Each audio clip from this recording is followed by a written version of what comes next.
Tu crois connaître le prix du Bitcoin? Regarde bien ce graphique. Il tourne. Il boucle sur lui-même. C'est une spirale. Mais pas n'importe laquelle. C'est une horloge des cycles de Bitcoin. Elle ne donne pas l'heure. Elle te montre où on en est dans le marché. Alors aujourd'hui, je vais t'expliquer cette spirale simplement. Et surtout, je vais te montrer ce qu'elle nous raconte et ce qu'il faut surveiller. D'habitude, on lit le prix du Bitcoin sur une courbe classique, avec le temps sur l'axe horizontal et le prix vertical. Mais ici, ce n'est pas du tout le même principe. Ce graphique ne suit ni les dates ni les années. Il suit les blocs Bitcoin. Chaque bloc est une unité de temps sur Bitcoin.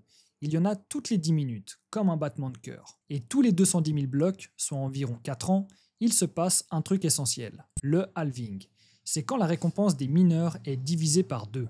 Le cœur de cette spirale, c'est ça. Chaque tour complet correspond à 210 000 blocs, soit un cycle entier du marché. Et ce tour est découpé en 8 parts égales. Chaque part représente donc environ 26 250 blocs, soit environ 6 mois. Autrement dit, un demi-tour est égal à 2 ans et un quart de tour est égal à 1 an. Grâce à ça, on peut visualiser dans quelle phase du cycle on se trouve. Les premières parts après le halving, c'est la montée en puissance. Le milieu du cycle, souvent après 12 à 18 mois, c'est là que le prix explose. Puis vient le déclin, l'essoufflement et enfin l'accumulation avant le cycle suivant. Pour te donner un peu plus de visibilité, on va regarder chaque segment. Le premier segment, c'est le post-halving, début de reprise. Le deuxième, l'accélération haussière. Le troisième, l'euphorie, le FOMO, le sommet proche. Le quatrième, top de cycle, retournement. Le cinquième, chute rapide. Le sixième, marché baissier. Le septième, la stabilisation et l'accumulation.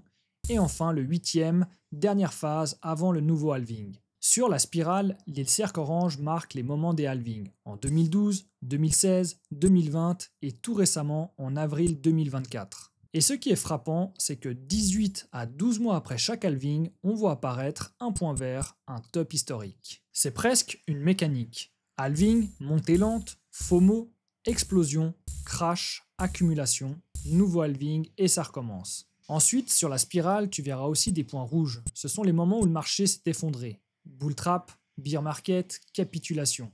Ces phases douloureuses que tout investisseur crypto connaît. Et entre les deux, tu verras aussi des points jaunes, des pics moyens, des résistances importantes. La spirale te donne une perspective sur l'ensemble du cycle, pas juste le prix.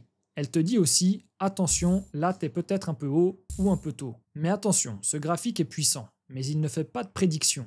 Il ne connaît ni les guerres, ni les décisions de la Fed, ni les régulations surprises. Il te donne un cadre temporel, une structure historique, mais pas une boule de cristal. Si tu l'utilises bien, c'est un outil de calme, de perspective, pas d'excitation. Alors, où on en est aujourd'hui? En 2024, on a eu un nouveau halving. Donc si on suit la logique de la spirale, on est à nouveau dans les 2 premières parts du cycle. Celle où le marché commence à se réveiller doucement mais sûrement. Et si l'histoire se répète, alors fin 2025 pourrait être la phase d'euphorie, entre la 3e et la 4e part, avant le pic. Mais cette fois, rien ne garantit qu'on ira à x10. Les cycles changent, le marché est plus gros, plus régulé. Alors prudence mais stratégie. Ce que tu peux retenir, c'est que cette spirale, c'est une horloge du marché Bitcoin basée sur les blocs, un outil pour repérer dans quelle phase du cycle tu te trouves. Un rappel que la patience paye et que le DCA bat le FOMO. Chaque part, c'est 6 mois. Chaque tour, c'est un cycle. Et la spirale te montre que dans Bitcoin, l'histoire ne se répète pas toujours, mais elle rime souvent. Si cette explication t'a aidé à mieux comprendre le cycle du Bitcoin, pense à t'abonner, à liker et surtout à partager. Et surtout, dis-moi en commentaire où tu penses qu'on en est dans la spirale. Début de la montée, milieu de la bulle ou retour à l'accumulation. Je te dis à la prochaine.